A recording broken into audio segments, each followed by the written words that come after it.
আমি তো দেখতে ভীষণ সুন্দরী ছিলাম। শুধু তাই নয়, আমার যৌবনও ভীষণ আকর্ষণীয় ছিল। বিয়ের দিন ফুলশয্যা রাতে আমার বর এসে আমাকে বলল, এই যে শোনো, আমার ব্যাপারে বেশি ভেবে কিন্তু লাভ নেই। কারণ তুমি শুধু আমার নামের বউ, কোনো কাজের না। কারণ আমি তোমাকে কোনোভাবেই শারীরিক সুখ দিতে পারবো না। বাকি আমি তোমাকে টাকা পয়সা সোনা গয়না দিয়ে ভরে রাখবো। আর এই কথাটা তুমি কাউকে বলবে না। জানি না কেন আমার বর আমার এত সুন্দর আকর্ষণীয় যৌবন দেখার পরেও আমাকে শারীরিকভাবে সুখ দিতে চায়নি। জানি না কেন সে আমার সঙ্গে সম্পর্ক করতে রাজি হয়নি। আমার নাম মেঘনা। আমার বর শুধুমাত্র লোক দেখিয়ে আমাকে বিয়ে করেছিল। তার মানে আমার সঙ্গে বরের শুধুমাত্র নামের বিয়ে হয়েছিল। আমি তো একটা ছেলেকে অনেক ভালোবাসতাম। আমি নিজের ভালোবাসা ত্যাগ করে বাবা মায়ের খুশির জন্য তাদের পছন্দের ছেলের সঙ্গে বিয়ে করেছিলাম। আসলে আমি মনীষ নামের একটি ছেলেকে ভালোবাসতাম। কিন্তু আমার বাবা মা সব কিছু জানার পরেও আমার বিয়ে মনীষের সঙ্গে দেয়নি। কারণ মনীষ বেকার ছিল। আমি বাবাকে অনেক বুঝিয়ে বলেছিলাম যে মনীষ খুবই ভালো ছেলে। সে বিয়ের পরে কোনো ছোটোখাটো চাকরি তো জোগাড় করেই নেবে। কিন্তু বাবা আমার একটাও কথা শোনেনি। আসলে আমি ধনী পরিবারের মেয়ে ছিলাম। আমাদের টাকা পয়সার কোনো অভাব ছিল না। আমার বাবা বড় ব্যবসায়িক ছিল। তাই আমার বাবা এটা কোনোদিন চায়নি যে আমার বিয়ে একটা বেকার ছেলের সঙ্গে হয়ে যাক। কিন্তু মনীষ গরিব হলেও খুব দয়ালু ও আমার প্রতি খুব যত্নশীল এবং বুদ্ধিমান ছিল। বাবা যখন মনীষের সঙ্গে আমার বিয়ে দিতে রাজি হয়নি, তখন আমি মনীষকে বলেছিলাম আমি তার সঙ্গে বাড়ি ছেড়ে পালিয়ে যাব। কিন্তু মনীষ বাড়ি ছেড়ে পালাতে রাজি হয়নি। সে বলেছিল যেমনভাবে হোক আমার বাবা মাকে রাজি করবে। কিন্তু আমি জানতাম আমার বাবা কোনো দিন রাজি হবে না। আমার মা যখন বুঝতে পেরেছিল আমি মনীষকে অনেক ভালোবাসি, তখন আমার মা চেষ্টা করেছিল বাবাকে রাজি করানোর, যাতে আমার বিয়েটা মনীষের সঙ্গে দেয়। কিন্তু আমার বাবা আমার মাকে খুব বকা দিয়েছিল। যখন মা আমার হয়ে বাবাকে মনীষের সঙ্গে বিয়ে দিতে বলেছিল, আমার বাবা তখন মাকে বলেছিল তোমার মেয়ের সঙ্গে তুমিও চাও যে ওই বেকার ছেলেটার সঙ্গে বিয়ে দেওয়ার পরে আমার মান সম্মান সব কিছু নষ্ট হয়ে যাক? তোমার মেয়ে না হয় ছোট, তোমার মেয়ের বোঝার ক্ষমতা অতটা নেই, কিন্তু তুমি তো ওর মা। তুমি কিভাবে বলতে পারলে ওই বেকার ছেলেটার সঙ্গে আমার একমাত্র মেয়ের বিয়ের কথা? আর এমনিতেও ওই ছেলেটা তোমার মেয়েকে নয়, আমাদের টাকা পয়সা ও সম্পত্তিকে ভালোবেসেছে। এইসব গরিব ঘরের ছেলেদের আমি খুব ভালোভাবে চিনি। ওই ছেলেটা আমার মেয়েকে মিথ্যা প্রেমের জালে ফাঁসিয়েছে। আমি ভেবেছিলাম মা যদি বাবাকে বুঝিয়ে বলবে, তাহলে হয়তো আমার বাবা আমার মনের অনুভূতিটা বুঝতে পারবে। কিন্তু মা যখন বাবাকে মনীষের সঙ্গে আমার বিয়ের কথা বলার জন্য বাবার ঘরে গেছিল, তখন আমি দরজার আড়ালে দাঁড়িয়ে তাদের সব কথা শুনেছিলাম। বাবা যখন পরিষ্কারভাবে জানিয়ে দিয়েছিল যে আমার বিয়ে কোনো মতেই মনীষের সঙ্গে দিবে না, তখন আমি সম্পূর্ণভাবে ভেঙে পড়েছিলাম। কারণ আমার কাছে আর কোনো উপায় ছিল না। ওদিকে মনীষ আমার সঙ্গে বাড়ি থেকে পালাতে কোনো মতেই রাজি হয়নি। মনীষ যখন জানতে পেরেছিল বাবা আমার বিয়ে ঠিক করেছে, তখন সে একদিন আমার বাবার সঙ্গে দেখা করার জন্য আমাদের বাড়িতে এসেছিল। আমার বাবা সেদিন মনীষকে ঘাড় ধাক্কা দিয়ে বাড়ি থেকে তাকে বের করে দিয়েছিল। মনীষের কোনো কথা শুনেনি। তারপরে বাবা প্রণয়ের সঙ্গে আমার বিয়ে ঠিক করে দেয়। আসলে প্রণয় আমাদের শহরের অনেক বড় বিজনেসম্যান ছিল। প্রণয় অনেক ধনী ব্যক্তি ছিল। ওই জন্য বাবা প্রণয়ের সঙ্গে আমার বিয়ে ঠিক করেছিল। আমার বাবা ভাবতো আমার বিয়ে ধনী পরিবারে দিলে আমি অনেক সুখে থাকবো।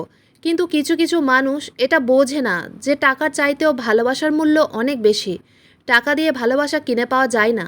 আমার বাবার কাছে টাকা পয়সার কোনো অভাব ছিল না। কিন্তু প্রণয় আমার বাবার চাইতেও 4 গুণ বেশি সম্পত্তির মালিক ছিল। আমার বাবার কাছে এবং আমার বরের কাছে তো অনেক টাকা পয়সা ছিল। তা সত্ত্বেও আমার কপালে কোনো দিন স্বামীর ভালোবাসা জোটেনি কেন? বিয়ের পরে আমি কোনো দিন খুশি ছিলাম না।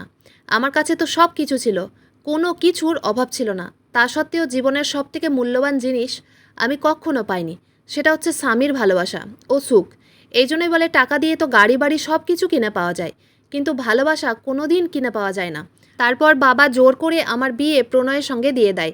এবং বিয়ের দিন আমার বাবা নিজের দিব্যি দিয়ে বলেছিল যে তুমি মনীষকে ভুলে গিয়ে প্রণয়ের সঙ্গে নিজের সংসারে মনোযোগ দাও এবং মনীষের ব্যাপারে প্রণয়কে কোনো কিছু বলার দরকার নেই। যা হওয়ার তা তো হয়ে গেছে, সব কিছু ভুলে গিয়ে নিজের জীবনে এগিয়ে যাও। আমি তো বাবার মনের কথা বুঝতে পেরেছিলাম, কিন্তু আমার বাবা একবারও আমার মনের কষ্ট ও বেদনা বোঝার চেষ্টা করেনি। কারণ আমি মনীষকে অনেক ভালোবাসতাম। কিন্তু বাবার কথা ভেবে বাধ্য হয়ে সব কিছু ভুলে গিয়ে যখন আমি বিয়ে হয়ে শ্বশুরবাড়িতে চলে এলাম, তখন কিন্তু আমি আগে থেকেই ভেবে রেখেছিলাম যে আর যাই হোক না কেন বাবার এই কথাটা আমি মেনে নিতে পারবো না যে আমার অতীতে ঘটে যাওয়া সব কিছু আমার বরের থেকে লুকিয়ে রাখতে। তাই আমি ভেবে নিয়েছিলাম আর যাই হোক না কেন আমার বরকে মনীষের ব্যাপারে সব কিছু বলে দেব এবং এটাও বলবো যে আমি মনীষকে ভুলে গিয়ে নতুনভাবে সংসার গড়ে তুলতে চাই, কারণ আমার বরকে গ্রহণ করা ছাড়া আমার কাছে আর কোনো উপায় ছিল না। কিন্তু আমি কোনোদিন স্বপ্নেও ভাবতে পারিনি যে আমার বর শুধু আমার সঙ্গে নামমাত্রই বিয়ে করেছিল। ফুলশয্যার রাতে আমি অনেক মন খারাপ করে চুপচাপ বসেছিলাম, কারণ আমি জানতাম বর এসে নিশ্চয়ই আমার কাছে তার অধিকার চাইবে। আর আমি এটাও জানতাম সে আমার কষ্টের কথা না ভেবেই হয়তো আমাকে ভোগ করবে, কারণ ফুলশয্যার রাতে স্বামী স্ত্রী দুজনেই তাদের চাহিদা পূরণ করে। কিন্তু আমি ভেবেছিলাম ফুলশয্যার রাতে বরকে আমার অতীতের ব্যাপারে সব কিছু বলে দেব, তারপরে না হয় বরের কাছে কিছু দিনের সময় চাইব, কারণ হঠাৎ করে মনীষকে মন থেকে বের করে দেওয়ার আমার পক্ষে সম্ভব ছিল না। তাই আমি আগে থেকে ভেবেছিলাম যে বরের কাছে কিছু দিনের সময় চাইব, কিন্তু আমি যা ভেবেছিলাম তার সব কিছুই উল্টো হয়েছিল। এইসব কথা ভাবতে ভাবতে আমার যখন বসে বসে ঘুম চলে এসেছিল, তখন হঠাৎ করে যখন আমার ঘুম ভাঙলো তখন দেখলাম আমি বিছানাতেই বসে শুয়ে পড়েছিলাম। ঘড়ির দিকে তাকিয়ে দেখলাম রাত্রি 2টো বাজে, কিন্তু তখনও আমার বর ঘরে আসেনি। তারপর আমি যখন বিছানা থেকে নেমে দরজার দিকে যাচ্ছিলাম, ঠিক তখন আমার বর বাইরে থেকে দরজা খুলে ঘরের ভিতরে এলো। আমি বরকে দেখে অনেক বেশি ঘাবড়ে গেছিলাম, কারণ বরকে দেখে আমার মনে হয়েছিল এবার সে হয়তো আমার সঙ্গে সব কিছু করবে। তাই আমি অনেক বেশি ঘাবড়ে গিয়ে চুপচাপ সোফায় গিয়ে বসে পড়েছিলাম। বর তখন আমাকে দেখে বলল, কি হয়েছে, তুমি আমাকে দেখে এইভাবে ভয় পাচ্ছ কেন? আমি তখন বরের দিকে মুখ তুলে বললাম, সেরকম কিছু নয়, কিন্তু আমি তোমার সঙ্গে অনেক জরুরি কথা বলতে চাই। তারপর আমার কিছু কথা বলার আগেই বর আমাকে বলল, তোমার কি জরুরি কথা আছে সেটা তো আমি জানি না, এবং সেটা জানার আমার ইচ্ছেও নেই, কিন্তু আমি তোমাকে কিছু বলতে চাই, সেটা হচ্ছে তুমি এটা ভেবে খুশি হচ্ছ তো যে আজ আমি তোমার সঙ্গে ফুলশয্যার রাত করব? কিন্তু শোনো, আমি এসব কিচ্ছু করব না। তোমাকে আমি শারীরিক সুখ দিতে পারবো না, এই কথাটা ভালো করে মাথায় ভরে নাও। তোমার এই মনের আশা তোমার মনের মধ্যেই থেকে যাবে, কারণ আমি শুধু তোমাকে লোক দেখানো বিয়ে করেছি, যাতে সবাই জানতে পারে যে আমার বিয়ে হয়েছে, কিন্তু আমি তোমার সঙ্গে কোনো দিন রাত কাটাবো না। আজ আমি রাত্রি 2টোর সময় বাড়ি ফিরেছি, কোনো দিন হয়তো বাড়ি নাও আসতে পারি, তাই তুমি এই সব অভ্যেস করে নাও। আমি তোমাকে কোনো দিন শারীরিকভাবে সুখ দিতে পারবো না, আর আমার কাছে কোনো দিন এটা আশাও করবে না। তবে হ্যাঁ, তুমি আমার বউ হয়ে থাকবে, কিন্তু শুধুমাত্র নামের বউ, কোনো কাজের নয়। তোমার যা দরকার হবে আমার কাছ থেকে নিয়ে নেবে, এতটুকু হচ্ছে তোমার সঙ্গে আমার সম্পর্ক। আর এই কথাগুলো যাতে আমাদের ঘরের বাইরে না যায়, না হলে কিন্তু আমার থেকে খারাপ আর কেউ হবে না। এই কথাটা বলেই বর আমার কোনো কথা না শুনে রুম থেকে বেরিয়ে চলে গেল। বরের মুখ থেকে ওইসব কথা শোনার পরে মনে হচ্ছিল যেন আমার মাথায় আকাশ ভেঙে পড়েছে, কারণ বর এগুলো কী বলছিল, কেন বলছিল, তাহলে আমাকে বিয়ে কেন করেছিল? আমি তো কিছুই বুঝতে পারছিলাম না এই কথাগুলো এবার আমি কাকে বলবো, কারণ আমার বিয়ে তো হয়ে গেছিল, তাই আর কিচ্ছু করার ছিল না। আমি তো এটা বুঝতে পারছিলাম না কেন আমার বর আমার সঙ্গে লোক দেখানো বিয়ে করেছিল, সে কেন আমার সঙ্গে নামমাত্র বিয়ে করেছিল। বিয়ের পরে একদিকে আমি নিজেই চেয়েছিলাম যে বরের সঙ্গে সম্পর্ক তৈরি করার জন্য আমি কিছুদিনের সময় নিব, তাহলে বর যখন নিজে থেকেই বলেছিল সে আমার সঙ্গে কোনো রকম সম্পর্ক তৈরি করবে না, তাহলে জানি না কেন এই কথাটা শোনার পরে আমার মনে কষ্ট হয়েছিল। কারণ যতই হোক আমি এটা গ্রহণ করে নিয়েছিলাম যে আমার প্রণয়ের সঙ্গে বিয়ে হয়েছে, তাই আমি তৈরি ছিলাম এটার জন্য যে একদিন না একদিন আমি নিজে থেকেই বরের সঙ্গে সম্পর্ক করব। কিন্তু বিয়ের পরে তো আমার সঙ্গে সব কিছুই উল্টো হয়েছিল। না আমি নিজের ভালোবাসাকে নিজের জীবনে পেয়েছিলাম, আর না আমি স্বামীর ভালোবাসা পেয়েছিলাম। জীবনে আমি কোনো কিছুই পাইনি। আমার বিয়ের পরে মনীষ বেশ কয়েকবার আমার সঙ্গে যোগাযোগ করার চেষ্টা করেছিল, কিন্তু আমি তার সঙ্গে কোনো রকম যোগাযোগ রাখিনি, কারণ বিয়ের পরে তার সঙ্গে যোগাযোগ রাখার আর কোনো মানেই ছিল না। বিয়ের পরে আমার বর না কোনো দিন আমার সঙ্গে বসে গল্প করত, আর না কোনো দিন আমার পরিস্থিতি জানার চেষ্টা করত। আমি প্রত্যেক দিন রাতের বেলা বরের জন্য অপেক্ষা করতাম, কিন্তু তাকে কোনো দিন রাতের বেলা নিজের কাছে পাইনি। আমি তার জন্য অপেক্ষা করতে করতেই যখন শুয়ে পড়তাম এবং সকালবেলা যখন ঘুম থেকে উঠতাম, তখনও বরকে আমার রুমে দেখতে পেতাম না। ঘুম থেকে উঠে যখন আমি রুম থেকে বাইরে বের হতাম, তখন দেখতাম সে খাবার দাবার খেয়ে তৈরি হয়ে ফ্যাক্টরি চলে যেত। আমার শ্বশুরবাড়িতে জনসংখ্যা খুবই কম ছিল। আমার শ্বশুর শাশুড়ি তো অনেক আগেই মারা গেছিল। আমার একটা কুমারী ননদ ছিল, সে বাইরে পড়াশোনা করত। এই বাড়িতে আমি, বর ও একটা কাজের মাসি ছিল। ওই কাজের মাসির নাম রিনা। আমার বিয়ের আগে থেকে কাজের মাসি রিনা এই বাড়িতে কাজ করত। সে কাজের মাসি হলেও দেখতে ভীষণ সুন্দরী ছিল। এইভাবে প্রায় শ্বশুরবাড়িতে আমার 1 মাস কেটে যায়। তার মাঝে আমি বাবার বাড়িও গেছিলাম। বাড়ি যাওয়ার পরে মা যখন আমাকে জিজ্ঞেস করেছিল যে আমি শ্বশুরবাড়িতে কেমন আছি, প্রণয় আমার কতটা খেয়াল রাখে, আমি তখন মাকে সম্পূর্ণ মিথ্যে কথা বলেছিলাম যে প্রণয় আমাকে অনেক ভালোবাসে এবং সে আমার খুব খেয়াল রাখে। আসলে আমি ভেবেছিলাম একদিন না একদিন প্রণয় আমাকে অবশ্যই ভালোবাসবে এবং বরের কাছ থেকে আমার ভাগের সম্পূর্ণ ভালোবাসা একদিন আমি অবশ্যই পাবো। এই কথাটা ভেবে আমি কোনো দিন বাবা মাকে প্রণয়ের ব্যাপারে সত্যি কথাটা বলিনি। কিন্তু প্রণয়ের সঙ্গে বিয়ের 1 মাস পরে যখন আমার ননদ নিজের পড়াশোনা কমপ্লিট করে বাড়িতে এলো, তখন বর আমাকে পার্সোনালভাবে বলল, দেখো আমি আমার বোনকে কিন্তু অনেক ভালোবাসি, তাই আমার বোনের সামনে কোনো রকম নাটক করবে না। আর আমার বোন যাতে বুঝতে না পারে যে তোমার ও আমার মাঝে ভালোবাসার কোনো সম্পর্কই নেই, না হলে কিন্তু আমার থেকে খারাপ আর কেউ হবে না। যেমন চলছে সেরকম চলুক। তারপর সেদিন আমার ননদ যখন বাড়ি এসেছিল তখন সে আমাকে দেখা মাত্রই জড়িয়ে ধরেছিল। আসলে আমার ননদ আমাকে ভীষণ ভালোবাসতো, কারণ সে যখন বাইরে থাকতো তখন সে প্রত্যেক দিন ফোন করে নিজের মনের সব কথা আমাকে বলতো। সেদিন ননদের বাড়ি আসার পরে সারাদিন তার সঙ্গে খুব ভালো সময় কাটিয়েছিলাম। তারপর রাতের বেলা যখন আমি একা বাড়ির বাইরে বারান্দায় চুপচাপ বসেছিলাম, তখন বর এসে আমাকে জিজ্ঞেস করলো, তুমি এত রাতে এইভাবে এখানে একা বসে কী করছো? বাড়ির ভেতরে চলো। আমি তখন বরকে বললাম, বাড়ির ভেতরে গিয়ে কী হবে?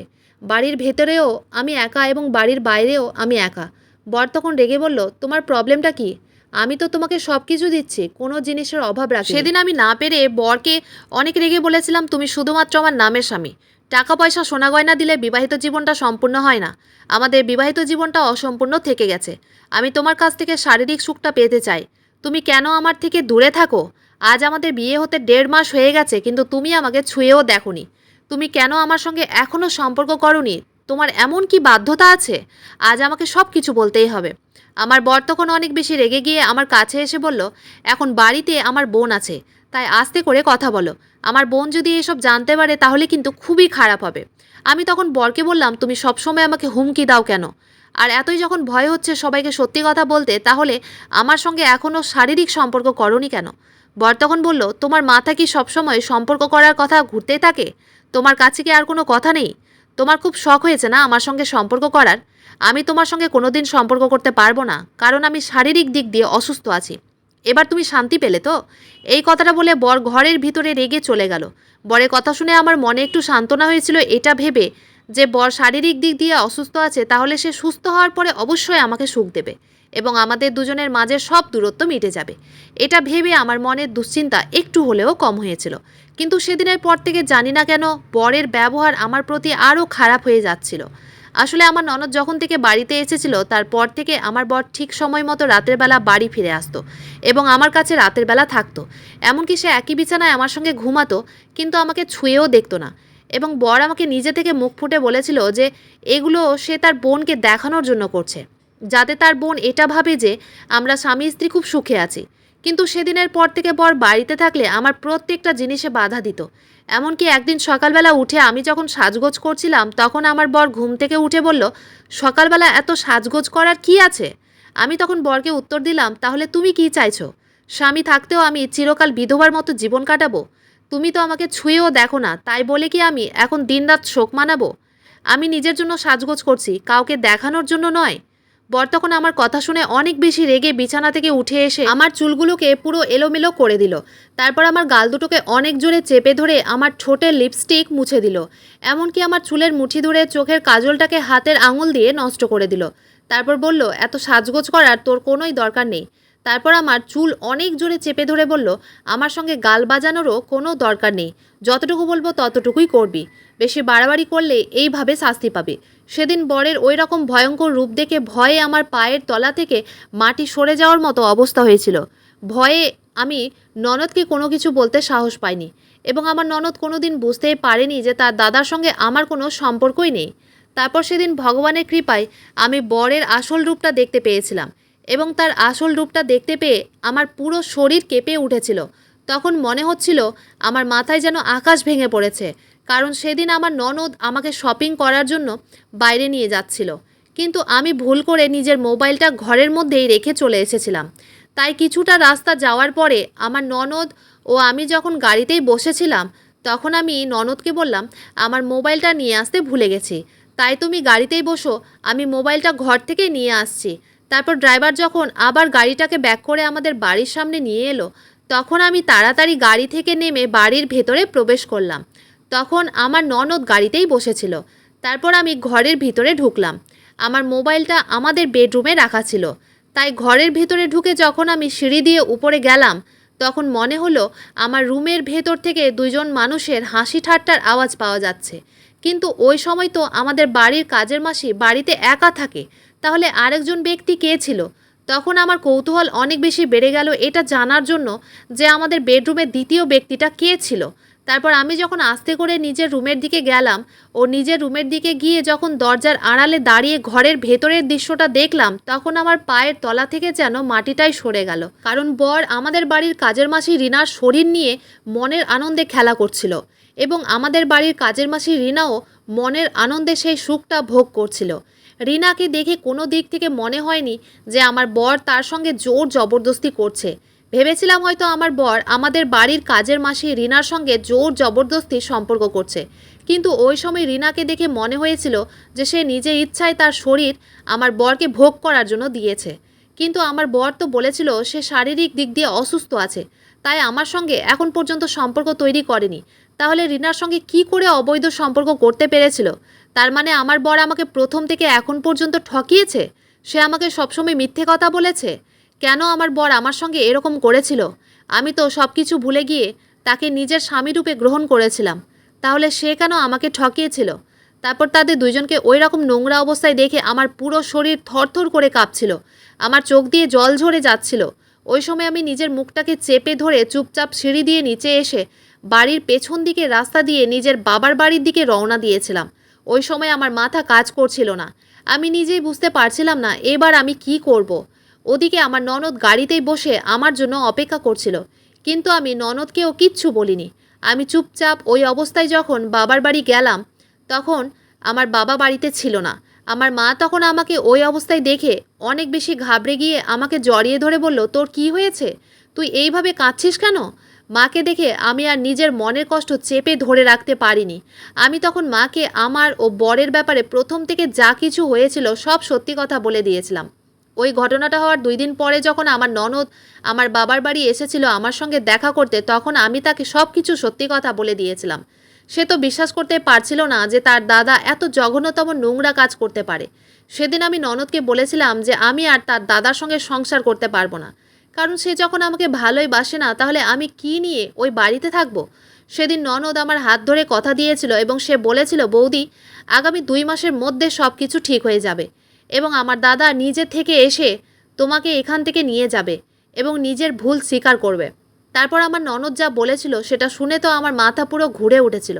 তখন আমার ননদ বলল, বৌদি, আমি দাদার ব্যাপারে বাড়ি আসার পরে সব কিছু জেনে গেছিলাম, কিন্তু আমি তোমার থেকে এই কথাগুলো লুকিয়েছিলাম, কারণ আমি নিজের চোখে দেখেছিলাম আমার দাদাকে ওই কাজের মাসির সঙ্গে সম্পর্ক করতে। কিন্তু আমি তোমার থেকে এত বড় কথা লুকিয়ে রেখেছিলাম, কারণ আমি জানতাম তুমি আমার দাদার ব্যাপারে এইসব কথা জানতে পারলে আমার দাদাকে ছেড়ে চলে যাবে। তাই আমি তোমাকে কিচ্ছু বলিনি। কিন্তু আমি ওই মেয়েটার ব্যাপারে খোঁজ নিয়েছি। ওই মেয়েটা কোনো কাজের মাসি নয়, ওই মেয়েটার নাম রিনা নয়, ওর আসল নাম হচ্ছে সুনিধি শর্মা। আমার দাদার আগে একটা পার্সোনাল সেক্রেটারি ছিল। সে যখন আমার দাদার 5 লক্ষ টাকা চুরি করে নিয়েছিল, তখন আমার দাদা তাকে চুরি করার অপরাধে পুলিশের হাতে দিয়েছিল এবং সুনিধি হচ্ছে ওই সেক্রেটারির মেয়ে এবং সে আমার দাদার সঙ্গে বদলা নিতে এসেছে। আমার দাদা এই ব্যাপারে কিচ্ছু জানে না। বাড়ি আসার পরে আমি এসব ভালো করে খোঁজ খবর নিয়েছিলাম। এখন আমার দাদাকে সব কিছু সত্যি কথা বলার সময় চলে এসেছে। তাই আমার দাদাকে ওই মেয়েটার হাত থেকে বাঁচানোর জন্য তোমাকে আমার সাহায্য করতে হবে। তারপর আমার ননদ আমাকে যা করতে বলেছিল আমি সেটা করেছিলাম। আমি সুনিধির বাবার বাড়ি গিয়েছিলাম এবং সেখানে গিয়ে সুনিধির বাবা ও তার মাকে বলেছিলাম যে আমি সুনিধির বান্ধবী, এবং সুনিধির বাড়ি গিয়ে খুব চালাকি করে সুযোগ বুঝে সুনিধির বাবার সঙ্গে যে ছবিটা রাখা ছিল আমি সেই ছবিটা নিজের মোবাইলে ক্যাপচার করেছিলাম। বেশ কয়েকটা ছবি আমি সুনিধির বাড়ি থেকে নিজের মোবাইলে ক্যাপচার করে নিয়ে এসেছিলাম। এদিকে 3-4 দিন হয়ে যাওয়ার পরেও আমার বর ফোন করে এটা খোঁজ খবর নেয়নি যে আমি কেন বাবার বাড়ি এসেছি। 4-5 দিন হয়ে যাওয়ার পরে যখন আমার বর ননদকে জিজ্ঞেস করেছিল যে আমি কতদিন বাবার বাড়িতে থাকবো, তখন আমার ননদ বরকে বলেছিল, বৌদি কেন বাবার বাড়ি গেছে সেটা তো তুমিই ভালো করে জানো, আর বৌদি কবে বাড়ি ফিরবে সেটাও তোমাকেই ভালো করে জানা উচিত। তুমি কি বৌদিকে ফোন টোন করো না? তারপর সেদিন সন্ধ্যায় আমার বর যখন আমাকে ফোন করেছিল, তখন আমি বরকে তার মোবাইলে সুনিধির ফটো পাঠিয়েছিলাম, যে ফটোতে সুনিধি তার বাবার সঙ্গে ছিল। ওই ছবিটা দেখার পরে আমার বর সেদিন রাতের বেলা আমার বাড়িতে এসেছিল এবং তার সঙ্গে আমার ননদও এসেছিল। সেদিন আমার বরকে সুনিধির ব্যাপারে সব কিছু সত্যি কথা বলেছিলাম। তারপর আমার ননদ বলেছিল, দাদা, তুমি সাবধান হয়ে যাও, ওই মেয়েটা তোমাকে শেষ করে দিতে এসেছে। আর তুমি ওই মেয়েটার জন্য আমার বৌদির জীবনটা নষ্ট করে দিচ্ছ। সেদিন আমি বরকে সব কিছু বলেছিলাম যে আমি তার ব্যাপারে সব কিছু জানি। শুধু তাই নয়, আমার ননদ তার দাদাকে বলেছিল তুমি যদি সব কিছু জানার পরেও বৌদিকে নিজের স্ত্রী রূপে গ্রহণ না করো এবং ওই মেয়েটার সঙ্গে যদি অবৈধ সম্পর্ক রাখো, তাহলে আমি তোমার সঙ্গে কোনো সম্পর্ক রাখবো না। আমি ভুলে যাব যে আমার কোনো দাদা আছে এবং আমি ওই বাড়ি ছেড়ে অনেক দূরে চলে যাব। সব কথা শোনার পরে আমার বর নিজের ভুল বুঝতে পেরেছিল। সেদিন বর আমার হাত ধরে ক্ষমা চেয়েছিল এবং বলেছিল আমি ওই কাজের মাসির সঙ্গে সম্পর্ক রেখেছিলাম এবং সে আমাকে নিজের যৌবন দেখিয়ে এতটা পাগল করে রেখেছিল যে আমি তার আসল চেহারা দেখতেই পাইনি। ওই কাজের মাসি মানে সুনিধি আমাকে বারণ করেছিল যাতে তোমার সঙ্গে আমি কোনো শারীরিক সম্পর্ক না করি। ভেবেছিলাম তোমার সঙ্গে বিয়ে করার পরে আমি ওই কাজের মাসির সঙ্গেই নিজের সম্পর্ক জারি রাখবো এবং বাইরে কেউ এটা জানতেও পারবে না যে আমার একটা কাজের মাসির সঙ্গে সম্পর্ক আছে। কিন্তু আমি এটা জানতাম না যে ওই মেয়েটা আমার আগের পার্সোনাল সেক্রেটারির মেয়ে। আমার বর সেদিন আমার হাতে পায়ে ধরে ক্ষমা চেয়েছিল। শুধু তাই নয়, সে নিজের বোনের কাছেও ক্ষমা চেয়েছিল। তারপর আমার বর আমাকে জড়িয়ে ধরে বলেছিল তুমি ভীষণ সুন্দর দেখতে, আজ থেকে তুমি আমার অর্ধাঙ্গিনী, তোমাকে আমি অনেক ভালোবাসা দেব। তারপর আমার বর আমাকে ও আমার ননদকে নিয়ে যখন বাড়ি গেল, তখন সুনিধির আসল চেহারা আমরা নিজের চোখে দেখতে পেলাম।